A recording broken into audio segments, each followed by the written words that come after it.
Hi, welcome back to Tasvika Sudha YouTube channel. ಮೊದಲನೇದಾಗಿ ನಾನು ಸಾರಿ ಕೇಳೋದಕ್ಕೆ ಇಷ್ಟಪಡ್ತೀನಿ. ಯಾಕಂದರೆ ಎಷ್ಟೋ ಜನ ನನ್ನ ಚಾನಲ್ಗೆ ಸಬ್ಸ್ಕ್ರೈಬರ್ ಆಗಿದ್ರಿ. ಎಲ್ಲೋ ಒಂದು ಕಡೆ ನಾನು ವಿಡಿಯೋ ಮಾಡದೇ ಇರೋದು ಬೇಜಾರಾಯಿತು ಅನಿಸುತ್ತೆ. ಅವರಿಗೆಲ್ರಿಗೂ ಸಾರಿ. ಮತ್ತು ಎಷ್ಟೋ ಜನ ನನ್ನ ವಿಡಿಯೋ ನೋಡ್ತಿದ್ದವರು ನೀವು ಯಾಕೆ ವಿಡಿಯೋ ಮಾಡ್ತಿಲ್ಲ, ಇತ್ತೀಚೆಗೆ ಬಿಟ್ಬಿಟ್ಟಿದ್ದೀರಾ ಅಂತಲೂ ಕೇಳಿದ್ರು. ಸುಮಾರು ಜನ ಮನೆಗೆ ಬಂದಾಗೂ ಕೇಳಿದ್ರು. ಸುಮಾರು ಜನ ನಾನು ಸ್ಕೂಲಿಗೆ ಬಿಡಬೇಕಾದ್ರೆ ಮಗುನ ಅವರು ಕೂಡ ಕೇಳಿದ್ರು. ಮತ್ತು ಎಷ್ಟೋ ಜನ ಮೆಸೇಜ್ ಕೂಡ ಮಾಡಿದ್ರಿ, ನೀವು ಯಾಕೆ ವಿಡಿಯೋ ಮಾಡ್ತಿಲ್ಲ, ಇತ್ತೀಚೆಗೆ ಬಿಟ್ಬಿಟ್ಟಿದ್ದೀರಾ ಅಂತ. ಎಲ್ರಿಗೂ ಕೂಡ ಥ್ಯಾಂಕ್ ಯು ಹೇಳ್ತೀನಿ.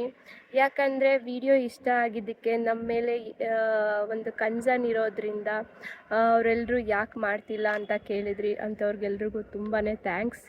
ಮತ್ತು ನಾನು ಯಾಕೆ ಯೂಟ್ಯೂಬ್ ವೀಡಿಯೋಸ್ನ ಮಾಡ್ತಿರ್ಲಿಲ್ಲ ಅಂದರೆ ಮೇಯ್ನ್ ರೀಸನ್ ಏನು ಅಷ್ಟು ದೊಡ್ಡ ವಿಷಯ ಏನಲ್ಲ. ಏನು ಅಂದರೆ ನನ್ನ ಕಡೆ ಫೋನ್ ಇರಲಿಲ್ಲ. ಸೊ ಅದಕ್ಕಾಗಿ ನಾನು ಇಷ್ಟು ದಿವಸ ವೀಡಿಯೋಸ್ನ ಮಾಡೋಕ್ಕಾಗಿರಲಿಲ್ಲ. ಏನಾಗಿತ್ತು ಅಂತಲೂ ಕೂಡ ಹೇಳ್ತೀನಿ. ಇದರಿಂದ ಒಂದು ಲೆಸನ್ನ ಎಲ್ಲರೂ ಕಲಿತೀವಿ ಜೀವನದಲ್ಲಿ. ಖಂಡಿತ ಇದು ಯೂಸ್ಫುಲ್ ಆಗುತ್ತೆ. ಈ ವಿಡಿಯೋನ ಕೊನೆವರೆಗೂ ನೋಡಿ, ಎಲ್ಲೂ ಸ್ಕಿಪ್ ಮಾಡಬೇಡಿ. ನೀವಿನ್ನೂ ಚಾನಲ್ಗೆ ಸಬ್ಸ್ಕ್ರೈಬ್ ಮಾಡಿಲ್ಲ ಅಂದರೆ ಪ್ಲೀಸ್ ಸಬ್ಸ್ಕ್ರೈಬ್ ಮಾಡಿ. ಇವಾಗ ವಿಡಿಯೋ ಯಾಕೆ ಮಾಡೋಕ್ಕಾಗಿಲ್ಲ ಅಂತ ಅಂದರೆ ನನ್ನ ಹತ್ರ ಫೋನ್ ಇತ್ತು. ಅದನ್ನು ಕೇಳ್ತೀರಾ, ಮೊದಲು ಫೋನು ಇತ್ತಲ್ವ ಮಾಡ್ತಿದ್ರಿ ಅಂತಲೂ. ಫೋನ್ ಇತ್ತು, ಬಟ್ ಮೈ ಹಸ್ಬೆಂಡ್ ಏನಿದೆ ಆ ಫೋನು ಅವ್ರು ಕಳ್ಕೊಂಡಿದ್ರು. ಅದಕ್ಕೋಸ್ಕರ ನಾನು ಏನು ಯೂಸ್ ಮಾಡ್ತೀನೋ ಆ ಫೋನನ್ನು ಅವರಿಗೆ ಕೊಟ್ಟಿದ್ದೆ. ಇದರಿಂದ ನಾನು ವೀಡಿಯೋಸ್ನ ಮಾಡೋಕ್ಕಾಗಿರಲಿಲ್ಲ. ನನ್ನ ಹತ್ರ ಹಳೆ ಫೋನ್ ಏನಿತ್ತು ಅದನ್ನು ಯೂಸ್ ಮಾಡ್ತಿದ್ದೆ. ಅದರಲ್ಲಿ ಸ್ಟೋರೇಜ್ ಇಲ್ಲದೆ ಇರೋ ಕಾರಣ ಅದರಲ್ಲಿ ನಾನು ವೀಡಿಯೋಸ್ನ ಮಾಡೋಕ್ಕಾಗಿರಲಿಲ್ಲ. ಸೊ ನಾನು ಈ 4.5 ತಿಂಗಳು ವೆಯ್ಟ್ ಮಾಡಿದೆ ಈ ಫೋನ್ಗೆ. ತುಂಬ ಪೇಷನ್ಸಿಂದನೂ ವೆಯ್ಟ್ ಮಾಡಿದೆ. ಮತ್ತು ಅವಸರ ಏನಿರಲಿಲ್ಲ, ನಾನು ಫೋನ್ ತೊಗೊಳ್ಳೇಬೇಕು ಇವಾಗ ಸದ್ಯಕ್ಕೆ ಇದು ಮಾಡಲೇಬೇಕು ಅಂತ. ಯಾಕಂದರೆ ಫೈನಾನ್ಷಿಯಲ್ ಪ್ರಾಬ್ಲಮ್ ಅನ್ನೋದು ಎಲ್ಲ ಮಿಡಲ್ ಕ್ಲಾಸ್ ಫ್ಯಾಮಿಲಿಗೂ ಗೊತ್ತೇ ಇರುತ್ತೆ ಅಲ್ವಾ. ಸೊ ಅದಕ್ಕೋಸ್ಕರ ನಾನು ಯಾವುದೇ ಥರ ಫೋರ್ಸ್ ಕೂಡ ಹಾಕಿರಲಿಲ್ಲ ಫೋನ್ ಕೊಡಿಸಿ ಅಂತಲೂ ಕೂಡ. ಏನಂದರೆ ನನಗೆ ಯಸ್ಟರ್ಡೇ ಮಾರ್ಚ್ 4th ಏನಿದೆ ನೈಟು ನನಗೆ ಒಂದು ಸರ್ಪ್ರೈಸ್ ಗಿಫ್ಟ್ ಕೊಡ್ತೀನಿ ಅಂತ ಫೋನ್ ಮಾಡಿದ್ರು, ಆಯಿತಾ. ನಾನು ಏನಿರ್ಬೋದು, ಮೇ ಬಿ ಏನೋ ಕೊಡಿಸ್ತಾರೆ ವ್ಯಾಲೆಂಟೈನ್ಸ್ ಡೇಗೆ, ಏನೂ ಕೊಡಿಸಿಲ್ಲಲ್ಲ, ಮೇ ಬಿ ಏನೋ ಕೊಡಿಸ್ಬೋದು, ಚಿಕ್ಕದೇನಾದರೂ ಅಂದ್ಕೊಂಡಿದ್ದೆ. ಏನಿರ್ಬೋದು ಅಂತ ನಾನು ಯೋಚನೆ ಮಾಡೋಕ್ಕೆ ಜಾಸ್ತಿ ಹೋಗಲಿಲ್ಲ. ಯಾಕಂದರೆ ಮನೆಯಲ್ಲಿ ಯುಗಾದಿ ಹಬ್ಬಕ್ಕೆ ಕ್ಲೀನಿಂಗು ಇದ್ದೇ ಇರುತ್ತಲ್ವ, ಮಾಡ್ತಾಯಿದ್ವಿ ಡೀಪ್ ಕ್ಲೀನಿಂಗು. ಸೊ ಅಷ್ಟು ತಲೆ ಕೆಡಿಸ್ಕೊಳ್ಳಿಲ್ಲ, ಏನೋ ತಂದು ಕೊಡ್ಬೋದು ಅಂದ್ಕೊಂಡಿದ್ದೆ.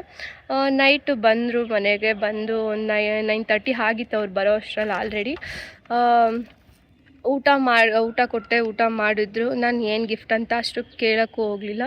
ಇನ್ನು ನೈಟು ಇನ್ನೇನು ರೂಮ್ಗೆ ಹೋದ್ವಿ. ಆವಾಗ ಸರ್ಪ್ರೈಸ್ ಗಿಫ್ಟು ಅಂತ ನಾನೇನು ಆವಾಗಲೂ ಕೇಳಲಿಲ್ಲ. ಏನೋ ತಂದಿರ್ತಾರೋ, ದುಡ್ಡಿರುತ್ತೋ ಇರೋಲ್ವೋ ಅಂದ್ಕೊಂಡು ಸುಮ್ಮನೆ ಇದ್ದೆ. ಅವರೇನೆ ನಿಂದು ಇಂಜಿನಿಯರಿಂಗ್ದು ಮಾರ್ಕ್ಸ್ ಕಾರ್ಡ್ ಬೇಕು, ಕೊಡು ನನಗೆ, ಕಬೋರ್ಡಲ್ಲಿ ತೆಗ್ದು ಅಂತ. ನಾನು ಆ ಫೈಲ್ ತೆಗಿಯೋಕ್ಕೆ ಹೋಗ್ತೀನಿ, ನನಗೆ ಫುಲ್ ಶಾಕು. ಫೋನನ್ನು ತೊಗೊಂಡೋಗಿ ಅಲ್ಲಿ ಇಟ್ಟಿದ್ದಾರೆ. ನಾನು ತೆಗೆದು ನೋಡಿದ್ರೆ ಫೋನ್ ಇದೆ ಅದರಲ್ಲಿ. ಓ ಮೈ ಗಾಡ್, ನನಗೆ ಯಾಕೆ ಶಾಕ್ ಆಯಿತು ಅಂದರೆ ಮುಂದೆ ಹೇಳ್ತೀನಿ. ಏನಂದರೆ ನಾನು ಆಲ್ಮೋಸ್ಟ್ ಒಂದು 30 ರೇಂಜಲ್ಲಿರೋ ಫೋನನ್ನು ಯೂಸ್ ಮಾಡ್ತಿದ್ದೆ. ಸಾಕು, ಅಷ್ಟರಲ್ಲೇ ನಮ್ಮ ಬಜೆಟು, ಅಷ್ಟೇ ಯೂಸ್ ಮಾಡ್ತಿದ್ದೆ. ಬಟ್ ನನಗೆ ಕೊಟ್ಟಿರೋ ಅಂತಕ್ಕಂಥ ಫೋನ್ ಯಾವುದಂದರೆ ನನಗೆ ಅದನ್ನು ನೋಡಿ ಶಾಕ್. ಅದ್ರ ಪ್ರೈಸು ಏನಂದರೆ 80K ಫೋನ್ ತಂದು ಕೊಟ್ಟಿದ್ದಾರೆ. ಅಪ್ಪ, ನನಗೆ ಯಾವತ್ತೂ ಇಷ್ಟು ಕಾಸ್ಟ್ಲಿ ಫೋನ್ ಯೂಸ್ ಮಾಡ್ತೀನಿ ಲೈಫಲ್ಲಿ ಅಂದ್ಕೊಂಡು ಇರಲಿಲ್ಲ. ನಂಗೆ ಅಷ್ಟು ಕ್ರೇಜು ಇಲ್ಲ ಆ ಫೋನಲ್ಲಿ. ಅಷ್ಟು ಅಂಥ ಫೋನನ್ನು ನಾನು ಯೂಸ್ ಮಾಡಬೇಕಂತ ನೋಡಿದ್ರೆ ಅದು ಫೋನ್ ಬಂದು ಗೂಗಲ್ ಪಿಕ್ಸೆಲ್ 10 ಅಂತ. ಅದು 80K ಇದೆ. ನನಗೆ ಫುಲ್ಲು ಶಾಕು. ನನ್ನ ಲೈಫಲ್ಲಿ ಇಷ್ಟು ದೊಡ್ಡ ಫೋನನ್ನು ಯೂಸ್ ಮಾಡ್ತೀನಿ, ಇಷ್ಟು ಕಾಸ್ಟ್ಲಿ ಫೋನನ್ನು ಯೂಸ್ ಮಾಡ್ತೀನಿ ಅಂದ್ಕೊಂಡಿರಲಿಲ್ಲ. ಆಮೇಲೆ ಇಲ್ಲ, ನೀವು ಯೂಸ್ ಮಾಡಿ, ನೀವು ತೊಗೊಳ್ಳಿ, ನಂಗೆ ಹಳೆ ಫೋನನ್ನೇ ಕೊಡಿ ಸಾಕಂತನೂ ಕೇಳಿದೆ. ಅವ್ರು ಹೇಳಿದ್ರು, ನೀನು ಇಷ್ಟು ದಿವಸ ನಿನ್ನ ಕಷ್ಟ ಏನಂತ ನನಗೆ ಗೊತ್ತಿತ್ತು, ನೀನು ವಿಡಿಯೋ ಮಾಡಬೇಕು ಅಂತಲೂ ಗೊತ್ತಿತ್ತು, ಮತ್ತು ನಿನಗೆ ಏನು ಹಳೆ ಫೋನಿಂದ ಆಗ್ತಿದೆ, ನೀನು ಸೋಷಿಯಲ್ ಮೀಡಿಯಾ ಕೂಡ ಯೂಸ್ ಮಾಡೋಕ್ಕಾಗಲ್ಲ ಅನ್ನೋದು ಗೊತ್ತಿತ್ತು. ಫೋನ್ನ ನಿನಗೆ ತಂದುಕೊಡ್ಬೇಕು ಅಂದ್ಕೊಂಡಿದ್ದೆ, ತಂದುಕೊಟ್ಟಿದ್ದೀನಿ, ನೀನು ಯೂಸ್ ಮಾಡು, ನೀನೇ ಇದನ್ನು ಹೊಸ ಫೋನ್ ಯೂಸ್ ಮಾಡು ಅಂತ ಅಂದರು. ನಾನು ಇಲ್ಲ, ನನಗೆ ಬೇಡ, ನೀವು ಯೂಸ್ ಮಾಡಿ, ನಿಮ್ಮ ಆಫೀಸ್ ವರ್ಕಿಗೆ ಬೇಕೇ ಬೇಕು, ನೀವು ಒಂದು ಕಾಸ್ಟ್ಲಿ ಫೋನ್ ಅನ್ನೋದು ಇಟ್ಕೊಳ್ಳಿ ಅಂತಲೂ ಹೇಳಿದೆ. ಬಟ್ ಅವರು ಕೇಳಲಿಲ್ಲ, ನೀನೇ ಯೂಸ್ ಮಾಡಂತ, ನಿನಗೆ ಗಿಫ್ಟ್ ಅಂತ ತಂದುಕೊಟ್ರು. ಇದನ್ನು ಯಾಕೆ ಹೇಳ್ತಿದ್ದೀನಿ ಅಂದರೆ, ಒಂದೊಂದು ಸಲ ಅಂದ್ಕೊತೀವಿ ನಮ್ಮ ಹತ್ರ ಲೈಫಲ್ಲಿ ನಮಗೆ ಅದಿದೆ ಇದಿದೆ ಎಲ್ಲ ಕರೆಕ್ಟಾಗಿದೆ ಅಂತ. ಬಟ್ ಒಂದು ಯಾವುದಾದ್ರೂ ವ್ಯಕ್ತಿ ಆಗಲಿ, ವಸ್ತು ಆಗಲಿ, ಅಥವಾ ಇನ್ನೊಂದೇನೋ ಬೇರೆದೇ ಆಗ್ಬೋದು, ಜಾಬ್ ಆಗಲಿ, ಏನೋ ಒಂದು ಕಳ್ಕೊತೀವಿ ಅಥವಾ ಅದರಿಂದ ನಮ್ಮಿಂದ ದೂರ ಆಗುತ್ತೆ ಅಂದರೆ ದೇವರು ಅದಕ್ಕಿಂತ ಚೆನ್ನಾಗಿರೋದನ್ನ ಕೊಡುತ್ತಾನೆ ಅನ್ನೋದಕ್ಕೆ ಒಂದು ಎಕ್ಸಾಂಪಲ್. ಇವಾಗ ನಾನು ಇದನ್ನ ಫೋನ್ ಸಿಕ್ಕಿದ್ದೆ ಅನ್ನೋದು ಕೇಳ್ತಿಲ್ಲ. ಲೈಫಲ್ಲಿ ತುಂಬ ಜನ ಎಷ್ಟೋ ಅದನ್ನು ಕಳ್ಕೊಂಬಿಟ್ಟಿರ್ತಾರೆ. ಅದು ವ್ಯಕ್ತಿ ಆಗ್ಬೋದು, ವಸ್ತು ಆಗ್ಬೋದು, ಜಾಬ್ ಆಗಿರ್ಬೋದು. ಅದನ್ನು ಯಾಕೆ ದೇವರು ನಮ್ಮಿಂದ ಕಿತ್ಕೊತಾನೆ ಅನ್ನೋದು ನಮಗೆ ರೀಸನ್ ಗೊತ್ತಿರಲ್ಲ. ಬಟ್ ದೇವರಿಗೆ ಅದರಿಂದ ನಿಮಗೆ ತೊಂದರೆ ಆಗುತ್ತೆ ಅಂದರೆ ಮಾತ್ರ ಅದನ್ನು ವ್ಯಕ್ತಿನಾಗಲಿ ಏನನ್ನೇ ಕಿತ್ಕೊಳ್ಳೋದು. ಯಾವುದೇ ಕಾರಣಕ್ಕೂ ಯಾವುದೇ ವಿಷಯ ಇಲ್ದಲೇ ದೇವರು ಏನೂ ನಿಮ್ಮಿಂದ ಕಿತ್ಕೊಂಡಿರಲ್ಲ. ಆ ಟೈಮಲ್ಲಿ ನೀವೇನು ಮಾಡಬೇಕಂದ್ರೆ ತಾಳ್ಮೆ ಕಳ್ಕೊಬಾರ್ದು. ತಾಳ್ಮೆ ಅನ್ನೋದು ತುಂಬಾ ಮುಖ್ಯ. ಯಾವುದೇ ಕಾರಣಕ್ಕೂ ನೀವು ತಾಳ್ಮೆಯನ್ನು ಕಳ್ತ್ಕೋಬೇಡಿ. ಆ ಟೈಮಲ್ಲಿ ಧೈರ್ಯವಾಗಿ ಮುನ್ನುಗ್ಗಿ. ಇವಾಗ ಕತ್ಲೇನಿದೆ ಕಳೆದು ಅದು ಬೆಳಕಾಗಲೇಬೇಕು. ಅದೇ ಥರ ನಮ್ಮ ಕಷ್ಟ ಏನಿದೆ ಅದು ಕಳೆದು ಸುಖದ ಸಮಯನೂ ಕೂಡ ಬಂದೇ ಬರುತ್ತೆ. ಯಾವುದೇ ಕಾರಣಕ್ಕೂ ನೀವು ತಾಳ್ಮೆಯನ್ನು ಕಳ್ತ್ಕೋಬೇಡಿ. ಹಾಗಾದರೆ ನಾವೇನು ಫೋನ್ ತೊಗೊಳಕ್ಕಾಗ್ತಿರ್ಲಿಲ್ವ ಈ 4 ತಿಂಗಳಲ್ಲಿ ಅಂದ್ಕೊತೀರಾ? ಖಂಡಿತ ಫೋನ್ ತೊಗೋಬೋದಿತ್ತು. ತೊಗೊಳ್ಳದೇ ಇರೋದಕ್ಕೇನು ಅಷ್ಟು ಏನು ಇದಿಲ್ಲ, ತೊಗೋಬೋದಿತ್ತು. ಬಟ್ ಫೈನಾನ್ಷಿಯಲ್ ಮ್ಯಾಟರ್ ಅಂತ ಬಂದಾಗ ಇದು ನಮಗೆ ಮುಖ್ಯನಾ ಅಲ್ವಾ ಅನ್ನೋದೇ ಮ್ಯಾಟ್ರ್ ಆಗುತ್ತೆ. ಇವಾಗ ಅಷ್ಟೊಂದು ದುಡ್ಡು ಹಾಕಿ ತೊಗೊಳೋದ್ಕಿಂತ ಸ್ವಲ್ಪ ಟೈಮ್ ತಾಳ್ಮೆಯಿಂದ ನಾವು ಕಾಯೋಣ, ಸಿಕ್ಕೇ ಸಿಗುತ್ತೆ, ಸ್ವಲ್ಪ ವೆಯ್ಟ್ ಮಾಡಿದ್ರೆ ಚೆನ್ನಾಗಿರೋದು ಬರುತ್ತೆ ಅನ್ನೋದಕ್ಕೆ ಕಾಯ್ತಿದ್ದೆ ಅಷ್ಟೇ. ಬಿಟ್ಟರೆ ಯಾವುದೇ ಕಾರಣಕ್ಕೂ ಫೋನ್ ತೊಗೊಳಕ್ಕಾಗಲ್ಲ ಅನ್ನೋದೇನಿಲ್ಲ. ಈಗಿನ ಜನ್ರೇಷನಲ್ಲಿ ಗೊತ್ತೇ ಇದೆ, ಅಟ್ಲೀಸ್ಟ್ EMIನಾದರೂ ಹಾಕ್ಕೊಂಡು ಫೋನನ್ನು ತೊಗೋಬೋದಿತ್ತು ಅಲ್ವಾ? ಅದು ಗೊತ್ತೇ ಇರುತ್ತೆ. ಬಟ್ ಎಲ್ಲದಕ್ಕೂ ತಾಳ್ಮೆ ಅನ್ನೋದು ತುಂಬಾ ಮುಖ್ಯ.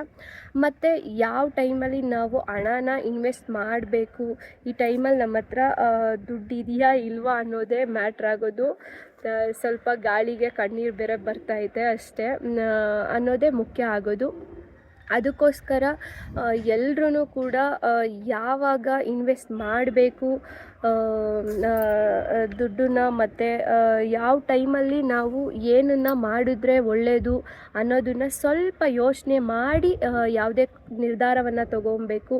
ಇವಾಗ ಕಷ್ಟ ಬಂದಿದೆ ಅಂತ ಯಾವುದೇ ಕಾರಣಕ್ಕೂ ಜೀವನವನ್ನು ಹಾಳು ಮಾಡ್ಕೊಳ್ಳೋ ರೀತಿಗೆ ಹೋಗಬೇಡಿ.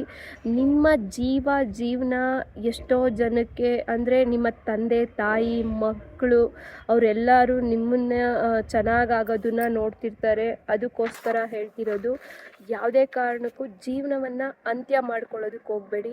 ಈಗಿನ ಸುಮಾರು ಜನಗಳು ತಾಳ್ಮೆನ ಕಳ್ಕೊತಾರೆ, ತಮ್ಮ ಜೀವನನ ಕಳ್ಕೊತಿದ್ದಾರೆ. ಖಂಡಿತ ಆ ತಪ್ಪನ್ನು ಮಾಡಬೇಡಿ. ಎಲ್ಲ ಟೈಮು ಇದೇ ಥರ ಇರಲ್ಲ, ಕೆಟ್ಟ ಟೈಮು ಇದ್ದೇ ಇರುತ್ತೆ, ಅಂತಲೂ ಇರಲ್ಲ ಅಲ್ವಾ? ಒಳ್ಳೆಯ ದಿನಗಳು ಬರುತ್ತೆ. ಸ್ವಲ್ಪ ಧೈರ್ಯವಾಗಿ ಮುನ್ನುಗ್ಗಿ. ಆ್ಯಂಡ್ ಇನ್ನೊಂದೇನೆಂದರೆ, ಎಲ್ಲದಕ್ಕೂ ಒಂದು ಕಾರಣ ಅನ್ನೋದು ಇದ್ದೇ ಇರುತ್ತೆ. ಭಗವಂತ ಏನಿದ್ದಾನೆ ಎಲ್ರಿಗೂ ಸರಿಯಾದ ಸಮಯಕ್ಕೆ ಏನು ಬೇಕು ಅನ್ನೋದನ್ನು ಕೊಟ್ಟೇ ಕೊಡ್ತಾನೆ. ಸ್ವಲ್ಪ ತಾಳ್ಮೆಯಿಂದಿರಿ. ಈ ವಿಡಿಯೋ ನಿಮಗೆ ಇಷ್ಟ ಆಗಿದ್ದರೆ ಒಂದು ಲೈಕ್ ಮಾಡಿ, ಮತ್ತು ನನ್ನ ಚಾನಲ್ಗೆ ನೀವೇನಾದರೂ ಸಬ್ಸ್ಕ್ರೈಬ್ ಮಾಡಿಲ್ಲ ಅಂದರೆ ಸಬ್ಸ್ಕ್ರೈಬ್ ಮಾಡಿ. ಇಲ್ಲಿವರೆಗೂ ವಿಡಿಯೋ ನೋಡಿದ್ದಕ್ಕೆ ತುಂಬಾ ಥ್ಯಾಂಕ್ ಯು. ಇನ್ನು ಮುಂದಿನ ವಿಡಿಯೋಗಳಲ್ಲಿ ಸಿಗೋಣ. ಅಲ್ಲಿವರೆಗೂ ಬಾಯ್ ಬಾಯ್.